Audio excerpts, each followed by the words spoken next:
జై శ్రీమన్నారాయణ. ఈ రీతిగా తన పరాక్రమాన్ని చెప్పి ధైర్యాన్ని కలుగజేసిన తరువాత శ్రీరామచంద్రుడు చెప్తాడు, ఈ ఘట్టంలో ఒకమారు నన్ను శరణు వేడితే తవాస్మితి చ యాచతే, నేను నీవాడిని అన్నట్లయితే సమస్త భూతముల నుండి నేను వానికి అభయం ఇస్తాను, సమస్త భూతములకు అభయం ఇస్తాను నేను. ఏకద్వ్రంతమమ, ఇది నా వ్రతం అని భీషణంగా ఒక ఉపదేశం చేశాడు. శ్రీకృష్ణ భగవానుడు భగవద్గీతలో చెప్పిన సర్వధర్మాన్ పరిత్యజ్య అన్న శ్లోకాన్ని పరమ శ్లోకం అని అంటారు. అహం స్మరామి మద్భక్తం నమామి పరమాంగతిం అని వరాహస్వామి చెప్పిన దానిని వరాహ చరమ శ్లోకం అని అంటాం. శ్రీరామచంద్రుడు చెప్పిన ఈ శ్లోకాన్ని శ్రీరామ చరమ శ్లోకం అని అంటాం. మొత్తం ఈ చరమ శ్లోకాలన్నింటిలోనూ ఏ చరమ శ్లోకం గొప్పది అంటే శ్రీకృష్ణ భగవానుడు చెప్పిన చరమ శ్లోకం కంటే శ్రీరామచంద్రుడు చెప్పిన చరమ శ్లోకం నమ్మదగినది. ఎందుచేత? శ్రీకృష్ణ భగవానుడు చెప్పినది కదిలే రథంలో కూర్చుని చెప్పాడు. ఈయన నిలకడగా నేల మీద నిలబడి రామచంద్రుడు ఈ చరమ శ్లోకాన్ని చెప్పాడు కనుక ఇది దానికన్నా నమ్మదగినది. ఇది రసోక్తి మాత్రమే. సరే, సుగ్రీవుణ్ణి ఒప్పించి, సుగ్రీవా నీవు వెళ్ళి ఆయన్ని తోడ్కొనిరా అని చెప్పాడు. ఇలా అనడంలో రామచంద్రుని ఉద్దేశం ఏమిటట? తిన్నగా రామచంద్రుడు విభీషణ్ణి తీసుకొని వచ్చి తన పక్కన కూర్చొనబెట్టుకుంటే సుగ్రీవునికి మనసులో కోపంగా ఉండొచ్చేమో. ఆ విభీషణుడు చూడండి, మన ద్వారా కాకుండా నేరుగా రామచంద్రుని ఆశ్రయించేవాడు అని కొరకొరలాడే అవకాశం ఉంది. దీనివల్ల రామచంద్రునికి సుఖం ఉంటుందా? తన వాళ్ళందరూ కలిసిమెలిసి ఉంటే కదా ఆనందంగా ఉంటుంది.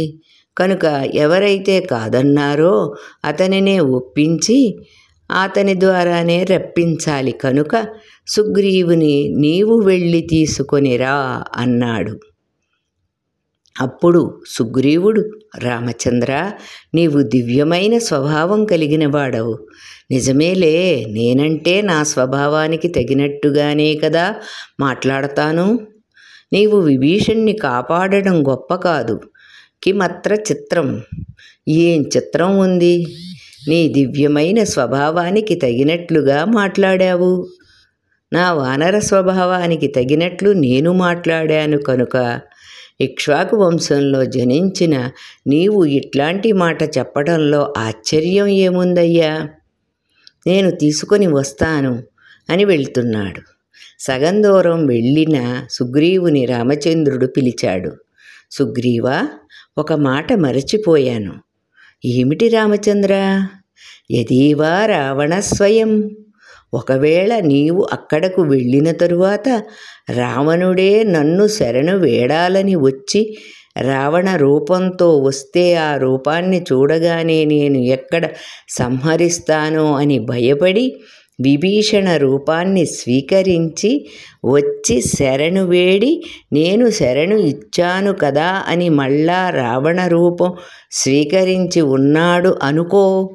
నీవు వెళ్ళి ఇందాక మనం అందరం విభీషణుడు అని కదా అనుకున్నాం, ఇప్పుడు రావణుడు ఉన్నాడు, మళ్ళా సమావేశం చెయ్యాలేమో అని వచ్చేస్తావేమో.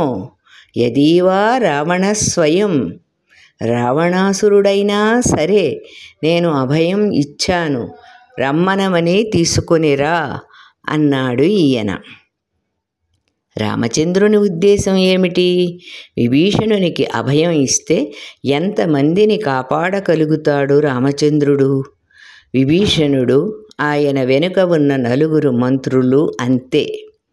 కానీ అదే రావణాసురునికి అభయం ఇస్తే లంకానగరంలో ఉన్న వాళ్ళందరినీ కాపాడగలిగే అవకాశం ఏర్పడుతుంది. కనుక ఎక్కువ మందిని కాపాడటం కోసమని ఈ లోకంలోకి వచ్చినటువంటి వాడు కనుక యదీవా రావణ స్వయం, రావణాసురుడైనా తీసుకుని రావయ్యా అని అన్నాడు.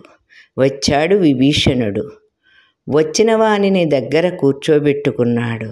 లోచనాభ్యాం పిబన్నివ, కన్నులతోటే అతని బాధను తాగివేస్తున్నట్లుగా దగ్గర కూర్చోబెట్టుకున్నాడు రామచంద్రుడు. చాలా పరితాపపడుతున్నాడు. ఎందుచేత అంటే ఒక్కొక్క అవతారంలో ఉండే గుణాలు, లోపాలను చూపెడుతూ భట్టారకులు శ్రీరామావతారంలో ఏదైనా లోపం ఉందా అంటే ఒక్కటే లోపం శ్రీరామావతారంలో అంటారు. ఏమిటా లోపం? సహవాస దోషం. సహవాసయ దోష గుణా భవంతి. ఈయన సహవాసం కోతులతోటి కాబట్టి వీటితో సహవాసం వలన తనని శరణు వేడవచ్చిన వారిని అరగంట సేపు ఆకాశంలో నిలబెట్టి కింద సమావేశం చేసి అప్పుడు రమ్మనమని అన్నాడు. ఈ అరగంటలో ఎంత బాధపడి ఉంటాడు విభీషణుడు. ఒకడు చంపమంటాడు, మరొకడు పరీక్షించమంటాడు, మరొకడు ప్రశ్నలు అడగమంటాడు. ఈ మాటలన్నీ విన్న రామచంద్రుని శరణు వేడిన భక్తుని మనస్సుకు కలిగిన వేదన ఎలా ఉంటుంది? రామచంద్రుడు ఈ మాటలు అనుకుంటున్నాడు. అయ్యో, ఇంత కష్టపెట్టానా? నేను నిజానికి విభీషణుడు లంకానగరంలో ఉండి రామా శరణు అని అంటే నేనే వెళ్ళి కాపాడవలసి ఉంది. అది నా తత్వం. అటువంటిది తానే ఈవల ఒడ్డుకు వచ్చి రామా శరణు అంటే కాసేపు ఆకాశంలో నిలబెట్టేశాను అని రామచంద్రుడు దగ్గర కూర్చోబెట్టుకుని లోచనాభ్యాం పిబన్నివ, మాటలతోటే ఆయన భయాన్ని నెమ్మదిగా పోగొట్టి తన నేత్రములతోటి ఆయనను త్రాగివేస్తున్నట్లుగా దగ్గర కూర్చోబెట్టుకొని విభీషణునితో ఒక మాట చెప్పాడని కంబుడు చాలా అందంగా చెప్తాడు.